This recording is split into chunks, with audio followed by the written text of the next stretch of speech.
러시아에는 이해하기 어려운 이상한 관습들이 많아요. 예를 들어 그들이 손님을 맞이하는 방식이 그렇죠. 주인은 손님을 맞이하기 위해 문으로 달려가지 않아요. 대신 손님이 먼저 들어오거나 주인이 밖으로 나와서 악수를 해요. 그리고 이게 전부가 아니에요. 영하 50도까지 떨어지는 뼈를 시리게 하는 추위 속에서도 그들은 여전히 장갑을 벗고 악수를 해요. 악수할 때 장갑을 끼고 있는 것은 무례하다고 여겨지죠. 그렇다면 왜 문턱에서 악수를 하지 않을까요? 더 많은 독특한 관습들을 알아보려면 계속 지켜봐 주세요. 1. 러시아 사회에서의 여성과 가족의 역할. 이게 예상치 못한 일일 수도 있지만 많은 러시아 여성들은 다소 내성적인 남성에게 매력을 느낀다고 해요. 여성들이 위험 요소가 있더라도 술을 마시는 남성에게 끌린다고 솔직하게 말하는 것이 흔하답니다. 왜 그럴까요? 러시아에서는 남성성이 거칠고 예측할 수 없으며 약간 위험한 특성을 지니고 있어서 일부 여성들은 이를 거부할 수 없어요. 전통적으로 러시아 남성들은 보호자, 전사, 가족의 기둥으로 여겨졌죠. 많은 러시아 여성들에게, 특히 더 농촌이나 보수적인 지역에서는 어머니가 되는 것이 안정에 대한 욕구를 가져다줘요. 또한 이혼은 실패가 아니라 자유의 상징으로 여겨지는 경우가 많아요. 만약 어떤 여성이 왜 아직 결혼하지 않았는지 물어보면 그녀는 솔직하게 남편과 이혼했으며 지금은 신중하게 새로운 사람을 선택하고 있다고 말할 수도 있어요. 독신인 것은 독립과 자기 관리로 돌아가는 것을 의미할 수 있어요. 이는 가족을 위해 최선을 다하고자 하는 여성들에게 깊이 공감되는 가치죠. 어머니의 사랑은 종종 이러한 결정에 영향을 미치며 아이들을 우선시하는 경우가 많아요. 환대와 종교 문화. 러시아에서 환대는 단순히 손님을 맞이하는 것 이상이라는 것을 알고 계셨나요? 러시아의 환대는 기독교와 이슬람의 뿌리에서 비롯되었어요.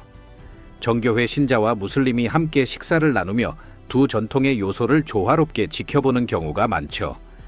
러시아는 주로 이슬람 국가가 아닌 곳에 세계에서 가장 큰 무슬림 인구 중 하나를 보유하고 있으며 이곳에 2천만 명 이상의 무슬림이 살고 있어요. 정교회 기독교와 이슬람은 러시아에서 가장 많이 믿는 종교로 서로 깊이 얽힌 존중, 관대함, 종교 전통을 더해 풍부한 문화 모자이크를 이루고 있답니다. 알리셰르 우스마노프는 저명한 러시아인으로 세계에서 가장 부유한 개인 중 한 명으로 평가받고 있어요. 그는 수십억 달러를 다양한 사업에 투자했지만 비즈니스 외에도 지역사회와 종교적 이니셔티브에 그의 부를 기부하며 러시아와 중앙아시아 전역에서 문화와 정신유산 프로젝트를 지원하고 있어요. 3. 성 역할에 대한 문화적 기대. 러시아에서는 남성과 여성 간의 예절이 뚜렷하게 구분되어 있어요. 특히 남성이 일상생활에서 자신의 역할을 어떻게 보는지에 대한 것이죠. 남성이 파트너를 위해 작은 가방을 들고 다니는 모습을 보면 놀랄 수도 있어요. 이는 실용성과는 거리가 먼 깊이 뿌리내린 전통이에요. 러시아 문화에서 남성들은 힘과 배려를 보여주는 것이 신체적 부담으로 여겨질 수 있는 어떤 작업도 맞는 것이라고 믿어요. 이는 남성이 분홍색 클러치백이나 작은 지갑을 들고 다니는 모습으로 보일 수 있지만 사실 이는 그가 존경과 보호의 마음을 표현하는 방법이에요. 대중교통에서도 이 관습은 계속 이어져요. 남성들은 종종 여성에게 자리를 양보하는데 이는 필요해서가 아니라 예의의 표시로 여겨지죠. 방문객에게는 다소 이상하게 보일 수 있지만 이 제스처는 러시아 사회에서 남성이 힘과 보호를 상징하고 여성이 양육과 우아함과 연관되는 보다 보수적인 성 역할에 대한 관점을 반영해요. 이는 오늘날에도 여전히 일상적인 상호작용에 영향을 미치는 전통적인 가치 시스템의 일환이에요. 그럼 이제 이 방대한 나라를 계속 탐험하기 전에 여러분께 특별한 요청이 있어요. 알림벨을 눌러주시고 구독 버튼을 눌러주시면 정말 고마워요.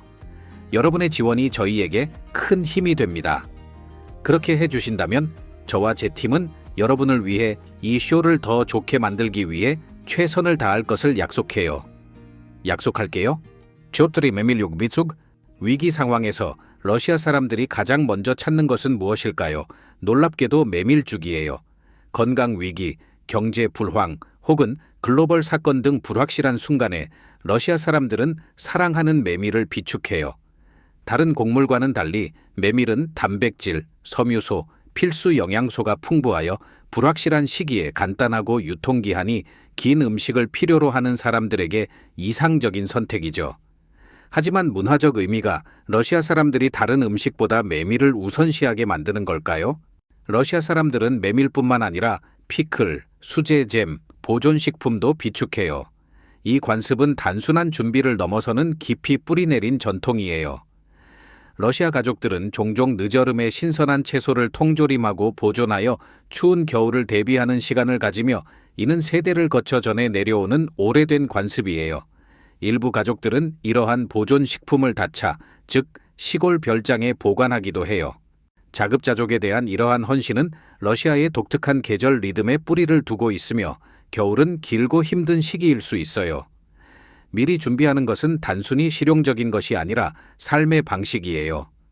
러시아의 음식 저장 및 보존 접근 방식은 회복력, 자원 풀네스, 그리고 준비의 문화적 전통을 반영해요. 그러니 다음번에 러시아 사람들이 메밀을 비축하는 이야기를 들으면 그건 단순히 곡물에 관한 것이 아니라 인내와 땅과의 밀접한 관계를 중시하는 생활 방식을 엿볼 수 있는 기회라는 점을 기억해 주세요.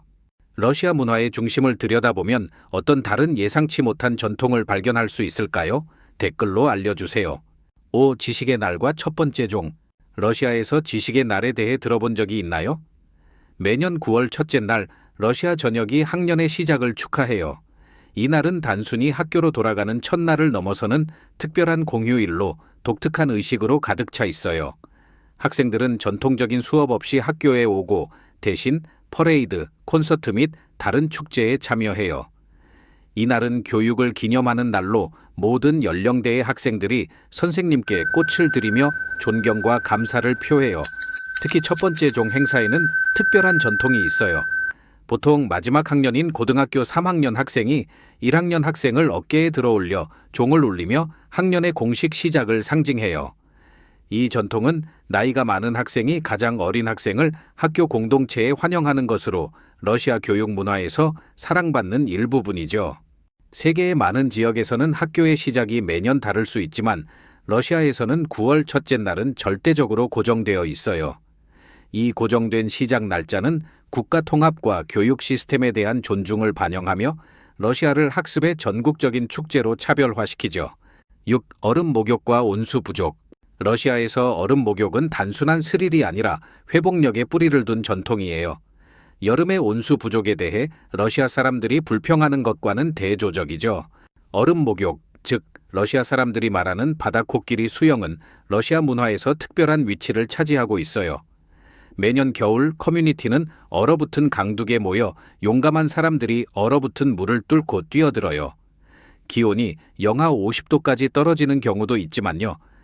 이러한 열정가들은 종종 모르지, 즉 바다코끼리라고 불리며 차가운 물이 면역 체계를 강화하고 정신적인 인내를 키운다고 믿어요. 이 전통은 매년 1월 19일 요르단강에서 그리스도의 축제를 기념하는 날에 가장 유명하게 관찰되죠.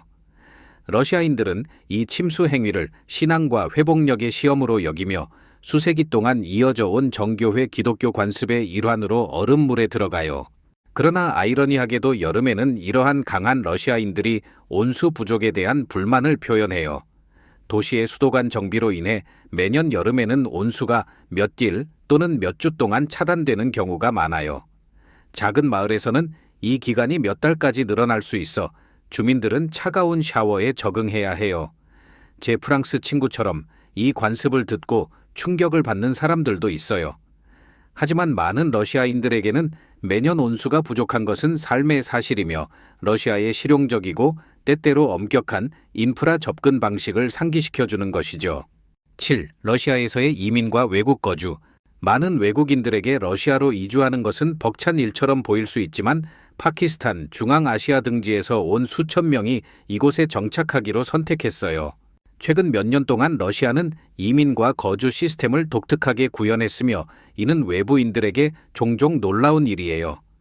정부는 이민을 관리하고 다양한 인력을 육성하기 위해 쿼터를 설정했으며 비무슬림 이민자에 대한 지정된 카테고리와 특정 지역 출신 사람들을 위한 완화된 거주 규칙을 마련했어요. 이 시스템은 개인이 러시아에서 살고 일하며 궁극적으로 영주권을 얻을 수 있도록 해주며, 이는 특히 파키스탄에서 많은 이민자들이 스스로의 커뮤니티를 형성하는 길이 되었어요. 예를 들어 상트페테르부르크에서는 파키스탄 출신의 일부 주민들이 영주권을 얻었으며, 이는 선거 관련 쿼터와 지역 경제를 강화하기 위해 정부가 지원하는 경로를 통해 이루어졌어요. 소문이 퍼지면서 더 많은 파키스탄 사람들이 일자리와 안정성을 찾아 이곳으로 이주하게 되었죠. 그들의 여정은 적응과 회복력의 이야기로 복잡한 이민 시스템을 탐색하며 러시아의 끊임없이 변화하는 사회 풍경에 자신들의 문화적 기여를 가져오는 것이에요. 8. 정치적 맥락과 국제관계. 러시아의 세계 무대에서의 위치는 극적으로 변화해 왔으며, 이는 관계, 갈등, 이웃 국가 및 세계 강대국과의 조심스러운 균형을 통해 형성되었어요. 러시아의 정치 풍경은 대조를 이루고 있어요.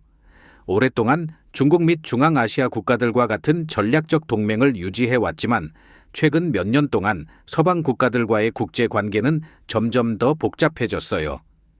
2014년 2월 러시아의 우크라이나 크림반도 병합은 전환점을 나타냈어요. 이 행위는 미국과 유럽연합 간의 긴장을 고조시켰고, 현재까지 러시아의 경제와 무역 파트너십에 영향을 미치는 광범위한 제재로 이어졌죠.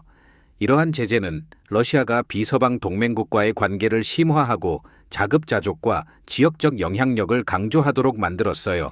하지만 이러한 정치적 결정의 여파는 정부 사무실을 넘어 확산되어요. 파키스탄과 같은 국가의 개인들에게는 비자 규정과 무역 정책의 변화가 러시아 접근을 더욱 어렵게 만들었어요. 전 파키스탄 총리 임란 칸과 러시아 지도자 간의 회의와 같은 외교적 사건은 두 나라가 세계적 압박 속에서 정치적 및 경제적 우선순위를 조율하는 미세한 경계를 강조해요. 파키스탄에서는 문화적 및 경제적으로 러시아와의 긴밀한 관계를 구축하려는 오랜 관심이 존재하지만, 이러한 열망은 종종 러시아의 정치적 목표와 외국인의 무제한 입국에 대한 조심스러운 태도에 의해 복잡해져요. 이는 주권과 외국의 영향을 통제하는 것을 우선시하는 접근 방식을 반영하는 것이죠. 9. 자기 조롱과 문화 비판. 러시아인들은 자신을 비웃고 일상생활에 얽힌 불완전함을 조롱하는 놀라운 능력을 가지고 있어요. 이러한 자기 조롱의 습관은 러시아의 문화 현상으로 러시아의 신뢰성과 불만의 상징인 라다 자동차에 대한 농담부터 도로에 대한 불만까지, 러시아인들은 끊임없이 유머와 풍자를 통해 자신을 비판해요. 하지만 이러한 자기 비하의 방식은 단순한 유머를 넘어서는 것이에요. 많은 이들에게 이는 어려운 현실을 극복하는 방법이며, 자기 성찰의 도구가 되어 사회적 도전에 직면할 때 회복력과 해방감을 제공해요. 러시아에서의 자기 조롱의 유산은 또한 서구 국가들과 비교할 때 러시아 제품과 성취에 대한 열등감으로 여겨지는 것에 대한 반발로 볼 수 있어요. 러시아의 영화, 브랜드, 스포츠팀이 세계 기준에 미치지 못한다는 익숙한 감정이 존재해요. 이는 절망이 아닌 재치로 표현되죠. 예를 들어 국제 기업들이 시장에서 떠나면서 러시아 브랜드에 대한 장난스러운 비판이 쏟아졌고, 러시아인들이 이제는 시골 패션으로 옷을 입고 있다는 농담이 생겼어요. 하지만 이러한 감정을 억누르기보다는 러시아인들은 이를 웃음으로 승화시켜 자기 비판이 종종 원망보다 더 애정 어린 문화가 만들어졌어요. 10. 구정 축하하기. 대부분의 나라에서는 새해를 한 번만 축하하지만 러시아에서는 새해가 두 번 찾아와요. 첫 번째는 1월 첫째 날이고, 두 번째는 거의 2주 후인 1월 14일에 러시아인들은 독특하게 구정을 축하해요. 구정 축하, 즉 모순적인 휴일은 러시아의 덜 알려진 전통 중 하나예요. 그 기원은 2017년 혁명으로 거슬러 올라가는데, 새로운 볼셰비키 정부가 율리우스력을 그레고리력으로 전환하여 러시아 날짜를 세계 대부분과 일치시켰지만 오래된 달력과 연결된 전통은 남겨두었어요. 정교회는 여전히 율리우스력을 따르므로 1월 14일은 비공식적인 두 번째 새해로 여겨지며, 오늘날에도 많은 러시아인들이 이를 지키고 있어요. 12월 31일의 축제보다 더 소박하지만 구정은 휴일 시즌을 연장하는 사랑받는 기회예요. 러시아인들은 모여서 식사를 나누고 잔을 부딪히며 때때로 불꽃놀이를 즐기기도 하지만, 선물은 훨씬 적고 더 편안하고 가족적인 분위기에서 이루어져요. 전통적으로 정교회는 1월 14일을 그리스도의 할례일로 기념하지만 오늘날 구정 축하 행사는 대부분 세속적이에요. 이는 러시아의 유머와 회복력을 보여주며 사람들은 기회를 놓치지 않고 모여서 반성하고 물론 축하해요. 러시아인에게는 어떤 이유로든 잔을 들게 하면 그들은 기꺼이 축배를 들어요. 그래서 이날 러시아 전역의 가족들은 행운을 기원하며 마지막으로 새해 복 많이 받으세요를 외쳐요. 하지만 구정은 러시아인들이 과거와 연결된 다른 기이한 전통 중 하나일 뿐이에요. 다음에는 러시아의 회복력과 유머가 어떻게 독특한 문화를 만들어내는지에 대한 또 다른 독특한 관습을 탐구해 볼게요. 10일 음주 문화. 많은 러시아인들에게 술, 특히 보드카는 단순한 음료 이상이에요. 이는 전통, 사회적 의식, 축하의 방법이자 때로는 극복의 수단이에요. 러시아의 음주 문화는 복잡하며 역사, 사회적 규범, 그리고 깊이 뿌리내린 신념에 의해 형성되었어요. 많은 이들에게 술은 일상생활에 얽혀 있으며 연결의 수단이자 회복력의 표현이에요. 이 전통은 일찍 시작되며 어린이들은 종종 부모나 친척들이 사교적인 자리에서 술을 마시는 모습을 보며 자라요. 오래된 러시아 속담에는 음주를 금지하려 하면 사람들은 다른 방법을 찾을 것이라는 말이 있어요. 이는 음주에 대한 규제를 거부하는 문화적 저항을 반영하며 독립성을 지속적으로 강조해요. 세월이 흐르면서 러시아는 음주를 줄이기 위한 조치를 도입했지만 많은 러시아인들에게 음료를 나누는 것은 여전히 환대와 동료애의 상징이에요. 사교 모임에서 러시아인들은 평일에는 적당히 마시는 것으로 알려져 있으며 주말과 축제 때는 더 많은 소비를 하죠. 흥미롭게도 보드카가 문화적 필수품이지만 많은 러시아인들은 절제가 강함의 표시로 여기고 있어요. 일부에게는 술을 끊는 것이 의지의 행위로 여겨지며 술이 깊이 뿌리내린 사회에서 회복력을 나타내는 것이죠. 러시아의 음주 문화에서 중독과 절제가 모두 존중받는 이중성은 음주에 대한 복잡한 관계를 강조하며 강함은 종종 음주 후유증을 견디거나 음주 욕구를 억제하는 것으로 측정돼요. 12. 현금 거래 프로토콜. 러시아의 덜 알려진 관습 중 하나는 사람들이 거래 중 현금을 다루는 방식이에요. 시장, 작은 가게, 심지어 호텔에서도 돈을 직접 손으로 건네는 대신 카운터나 테이블 위에 놓는 것이 일반적이에요. 현금이 놓인 후에야 수취인이 그것을 집어들어요. 이는 단순한 예절이 아니라 많은 러시아인들에게 신뢰와 상호 존중에 깊이 뿌리내린 부분이에요. 이 작은 행위를 건너뛰는 것은 예를 들어 현금을 직접 건네려는 것은 갑작스럽거나 부적절하게 느껴질 수 있어요. 이 프로토콜은 빈 병을 항상 테이블 아래에 놓는 것과 같은 다른 관행으로도 확장되며 이는 소련 시절의 습관이에요. 이러한 작은 제스처는 국가의 과거를 조용히 기념하며 심지어 가장 간단한 행동에서도 존중을 강화해요. 외국인들에게는 이러한 점이 예상치 못한 일이 될 수 있어요. 많은 방문객들은 현금을 직접 건네려 하다가 계산원이 먼저 놓으라고 제스처를 하는 것을 보고 놀라죠. 오늘날에도 이러한 관습은 러시아의 개인적 경계에 대한 독특한 접근 방식을 매일 상기시켜주는 존재로 남아 있어요. 13. 인사 관습. 러시아 문화에서 인사는 외부인들에게 혼란스러울 수 있는 관습을 따릅니다. 예를 들어 문턱에서 악수하는 것은 불운으로 여겨지고 무례하다고 간주되죠. 전통적으로 주인이 밖으로 나가거나 손님이 먼저 들어가 문을 깨끗하게 유지하는 것이죠. 이 믿음은 수세기 전으로 거슬러 올라가며 문턱은 집의 안전과 외부의 미지의 세계 사이의 경계를 상징한다고 여겨졌어요. 이 선을 넘어서 누군가와 인사하는 것은 불행을 초래하거나 두 세계 간의 긴장을 불러일으킨다고 믿어졌죠. 겨울철에는 인사시 존중의 중요성이 강조되며 특히 악수할 때 장갑을 벗는 것이 따뜻함과 존중을 나타내요. 러시아에서는 장갑을 끼고 악수하는 것은 무관심하게 느껴지며 심지어 무례하게 여겨져요. 그래서 러시아인들은 종종 추위를 감수하고 맨손으로 악수를 해요. 이러한 관습은 개인적 상호작용에서 존중을 보여주는 가치가 얼마나 중요한지를 강조하며 이는 현금을 직접 주고받는 것을 피하는 것과 같은 다른 영역에도 확장되죠. 러시아인들에게 이러한 작은 행동들은 개인적 경계를 존중하고 모든 상호작용에 미세한 존중의 층을 더해주는 것이에요. 추운 날씨에 악수를 하기 위해 장갑을 벗는 것이 존중의 표시라는 아이디어에 대해 어떻게 생각하시나요? 여러분은 존중을 위해 추위를 감수할 수 있을까요? 댓글로 알려주세요. 14. 안전과 교통 법규 준수. 러시아에서 교통 안전은 항상 보이는 것과는 다를 수 있어요. 안전벨트가 클릭되고 꺼지며 헤드라이트가 코드화된 경고로 깜빡여요. 여기에서 교통법규 준수는 고유한 암묵적인 규칙을 가지고 있어요. 많은 운전자들은 경찰 검문소가 보일 때만 안전벨트를 착용해요. 일부는 심지어 벨트를 손에 쥐고 있어 실제로는 착용하지 않고 있는 경우도 있어요.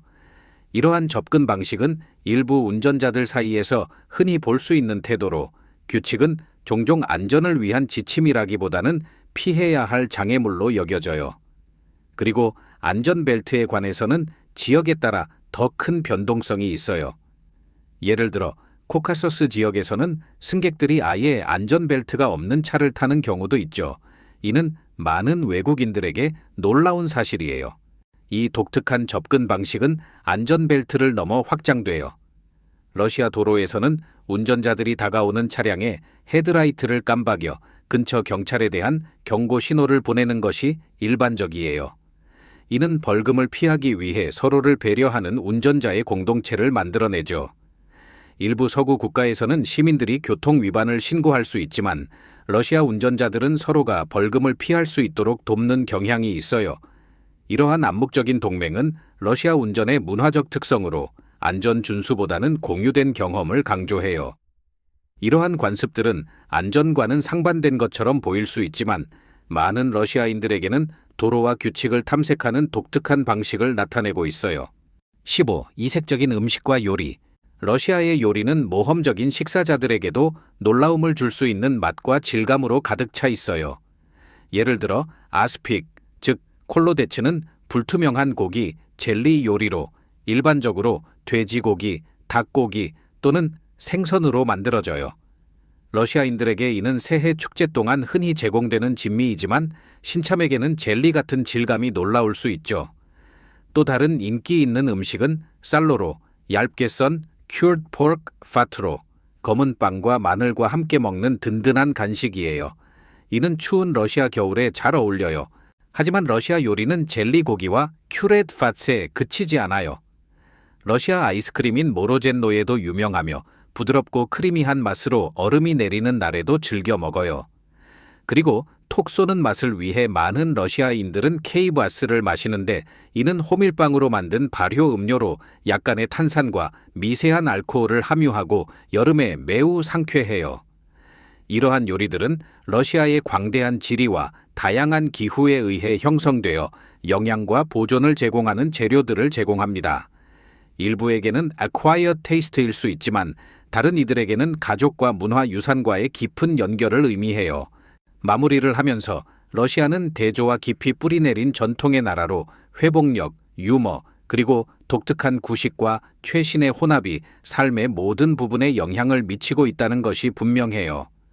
러시아의 환대의 따뜻함부터 영하의 온도에서 얼음 목욕의 전통까지 러시아는 가장 호기심 많은 사람들을 놀라게 하는 방법이 있어요. 매미를 비축하거나 지식의 날을 기념하거나 라다 자동차에 대해 웃는 것처럼 이러한 문화적 특성들은 인내, 가족, 그리고 공동체를 진정으로 독특한 방식으로 소중히 여기는 나라의 모습을 그려내고 있어요. 캣. 오늘의 영상을 즐기셨다면 좋아요 버튼을 눌러주시고 채널 구독도 잊지 마세요. 여러분의 지원은 저희에게 큰 의미가 있어요. 지금 화면에 나타나는 영상을 클릭해보세요. 분명히 이 콘텐츠를 좋아하실 거예요. 다음번에 저희 채널에서 다루었으면 하는 나라에 대해 아래 댓글로 알려주세요. 시청해주셔서 정말 감사드리며 다음 영상에서 뵙겠습니다.